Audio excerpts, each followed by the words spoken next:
Good morning everyone. Welcome to this third video of the series Molecular Basis of Inheritance. In the last video, we studied the structure of DNA. In this video, we will study replication of DNA. This topic covers semi-conservative nature of replication, Michelson and Stahl's experiment to prove semi-conservative mode of replication, the tools and mechanism of replication, and certain features of replication fork. A replication is a process by which DNA makes exact copies of itself. Replication is unique to DNA only. It can also be regarded as reproduction at molecular level. It helps in duplicating the amount of DNA for distribution among daughter cells. It occurs during S phase of cell cycle. And the significance of DNA replication is that none kind of the cell division can take place without replication. As a process, replication can be regarded as bidirectional, semi-conservative and semi-discontinuous process. It is bidirectional because the synthesis of DNA strand takes place on both the strands of the parent DNA, and the synthesis is in opposite directions on both the strands. The semi-conservative mode of replication can be regarded as because the daughter DNA molecules receive one strand from their parents and the other strand is newly synthesized. Process of replication is semi-discontinuous.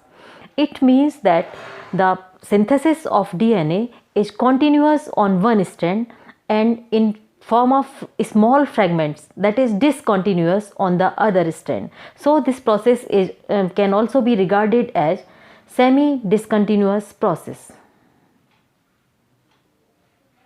Before proceeding to the mechanism of DNA replication, we should examine the experimental evidences for semi-conservative mode of replication.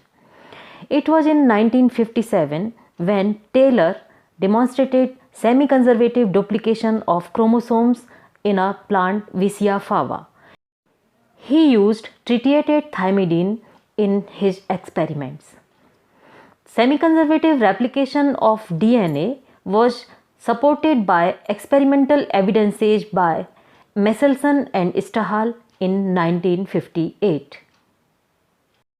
In their experiment, they grow Escherichia coli bacterium in a medium containing NH4Cl where nitrogen was radioactive N15. They grew many more generations of Escherichia coli in this medium. After some generations, some colonies were transferred to a medium containing normal NH4Cl, that is NH4Cl having 14N. Samples of DNA were taken after intervals of 20 minutes. 20 minutes is the reproduction cycle of Escherichia coli bacterium. And the samples were centrifuged using cesium chloride as medium. The results of this experiment are being shown here. In the first generation, all the DNA was heavy, having a great density. After 20 minutes or after the first generation, all the DNA was of hybrid density. And after 40 minutes, that is after one more generation, 50% of the DNA became lighter and 50% of DNA was found to be having a hybrid density. The observations and conclusion of this experiment are as following. The DNA extracted from Escherichia coli grown in nitrogen-15 medium was heavy and appeared as a band at bottom. The DNA extracted from first generation grown in 14N medium was having an intermediate density and appeared as a band above the heavy DNA. In the second generation, 50% of DNA was of intermediate density and 50% was lighter as normal DNA. On the basis of these findings, it was concluded that half the DNA is conserved from the parent and half is newly synthesized. It suggested the semi-conservative mode of replication. As far as the mechanism of DNA replication is concerned, there are different enzymes involved in the mechanism of replication. These enzymes can be regarded as tools of replication. The first enzyme which is used in replication in eukaryotic cells is DNA topoisomerase. The DNA topoisomerase uncoils the supercoilings in DNA and makes it straight. The counterpart of DNA topoisomerase in prokaryotic cell is called DNA gyrase. The second enzyme involved in replication of DNA is the helicase. This enzyme cuts the hydrogen bonds between the two strands of DNA and make them single-stranded. As the single-stranded DNAs are complementary to each other, there is possibility of them becoming double-stranded in while. So there are some proteins which are called single-strand binding proteins which keep the single strands aside and prevent the double-strand DNA formation.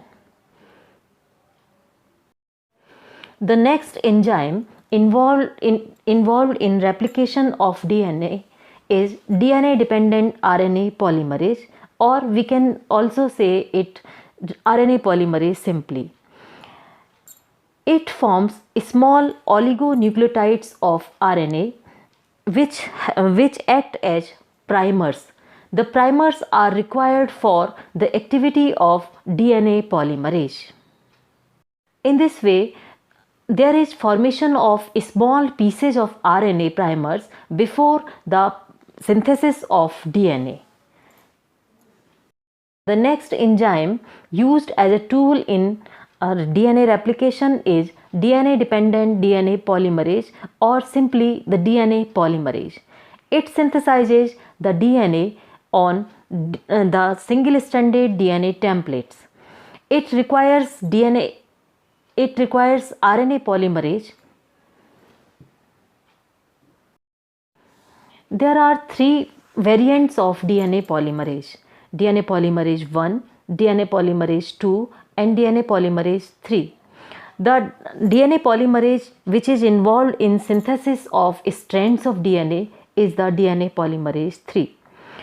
DNA polymerase 2 is used to cleave out the RNA primers. DNA ligase is the enzyme which rejoins the fragments of DNA after cleaving the RNA primers. Here we can see a replication fork. Here the topoisomerase DNA is straightening the DNA double helix, and helicase is separating the two strands for synthesis of new DNA strands. Here we see that on one of the strand there is continuous synthesis of DNA, and on the other strand there is discontinuous synthesis of DNA. This is because there is only one molecule of DNA polymerase involved in one replication fork, and it is not possible for a single molecule of DNA polymerase to synthesize DNA in two opposite directions. That is why the DNA synthesis is continuous on one strand in direction of 3 to 5 and discontinuous on the other strand in direction 5 to 3. This is called semi-discontinuous replication, and the synthesis of DNA is in fragments known as Okazaki fragments after the name of their discoverer. Here you can see that on the strand 3 to 5 there is continuous synthesis of DNA, and this is called leading strand. and on the strand in 5 to 3 direction there is synthesis which is discontinuous in the form of Okazaki fragments, and this is called the lagging strand.